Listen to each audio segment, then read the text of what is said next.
We're going to go on to much more interesting, challenging linear equations now, especially the types you would often find in assessments or exams, where we again have a variable in the denominators, but this time the variable is in a much more complex form, either as a trinomial. There we've got something which I'm going to hope you're going to notice on your own, and there we've got another quadratic trinomial. So the only way we can find the common denominator is to first of all factorize the denominators.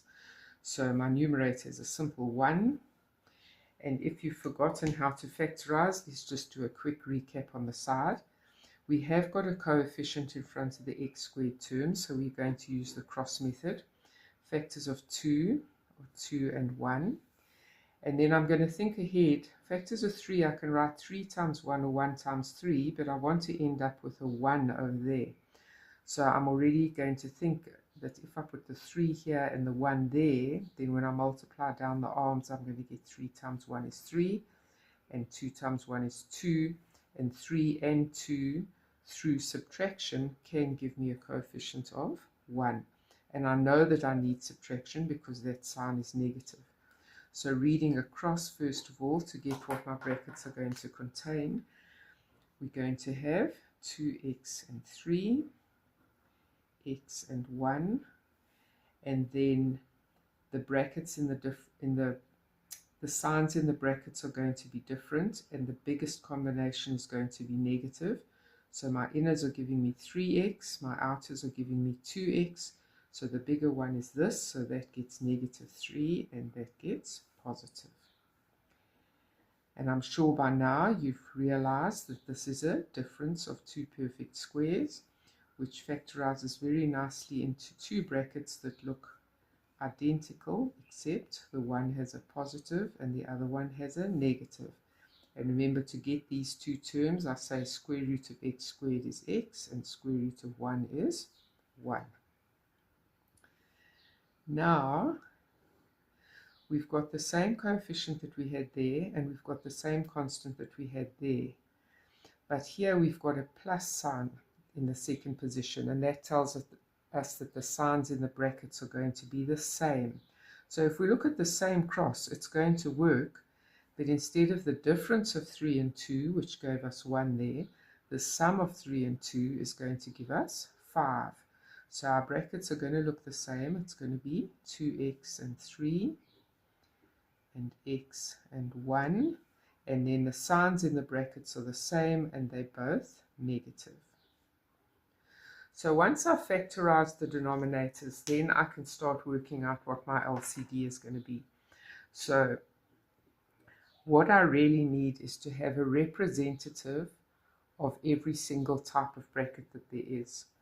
So if we look at this, this denominator here, it's got two brackets. So I need to show that there's a 2x minus 3, and I need to show that there's an x plus 1.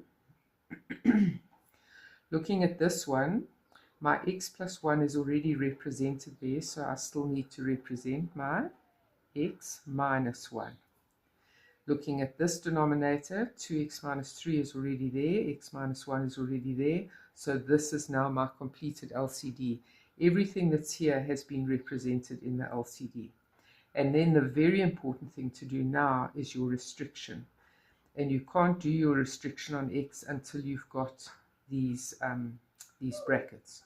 So I'm going to be asking myself, what value of x would make this bracket equal to 0 and make that bracket equal to 0? Obviously a different value of x, and the same thing there. So I'm going to do this one in long form because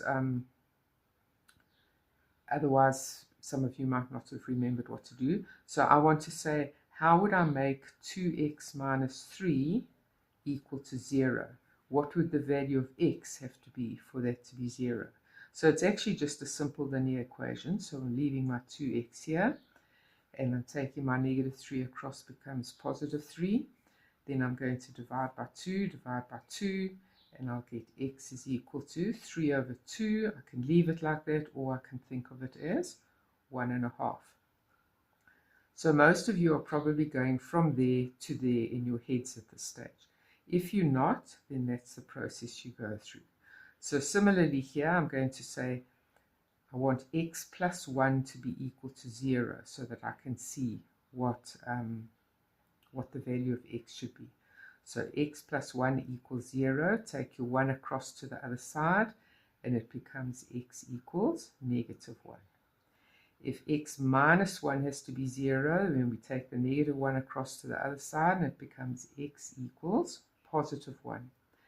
But remember, in all of these, we're trying to work out what would make that bracket equal to 0, what would make that equal to 0, and we cannot have zeros in the denominator. So this actually becomes x may not be equal to 1.5, x may not be equal to negative 1, or x may not be equal to 1. So in this case, I've got 3 restrictions, and when I get down to my answer at the end, I need to check if my answer is any of these numbers, then it becomes null and void or undefined. So let's continue now, and with your LCD there, it's very easy to work out what to do in the next step. If I multiply this term by the whole of that LCD, in other words, bracket times bracket times bracket, times 1 over these 2 brackets. This bracket will cancel, this bracket will cancel, and the only bracket I'll be left with is x minus 1. So I'll have 1 times x minus 1, which is just x minus 1. I've already got a 2 here, so I'm going to write it down. If I multiply this by that, I'll be left with that one. If your LCD is there, you just have to keep looking ahead across and see which one is missing. Here, I've got these 2 brackets. There they are. So which one is missing? That one. Okay, I'm now down to a fairly simple situation where I just have to multiply out the brackets. I have to do that, otherwise I can't get my x's on the one side and numbers on the other side. So this stays as it is. 2 times 2x.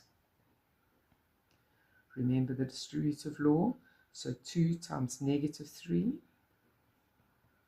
3 times x. 3 times 1. Right, now I can put my x's together. So I've got x plus 4x is 5x. I'm taking a little bit of a shortcut. Bring this 3x across. It was positive. It comes across as negative. This 3 is already on that side. This negative 6 comes across as positive. This negative 1 comes across as positive. So 5x minus 3x is equal to 2x. And those numbers add up to 10. I want to solve for x, so divide by the coefficient. And therefore, x will be equal to 10 divided by 2 is 5. Right, before I underline my answer, I'm going to go back to my restrictions. X was not allowed to be 1.5 or negative 1 or positive 1. This is none of those 3 answers, so therefore it is acceptable and it is my final answer. In the next episode, we're going to do one more of these more advanced, challenging examples. So please subscribe if you don't want to miss that, because these are all very good things to go through in preparation for tests and exams.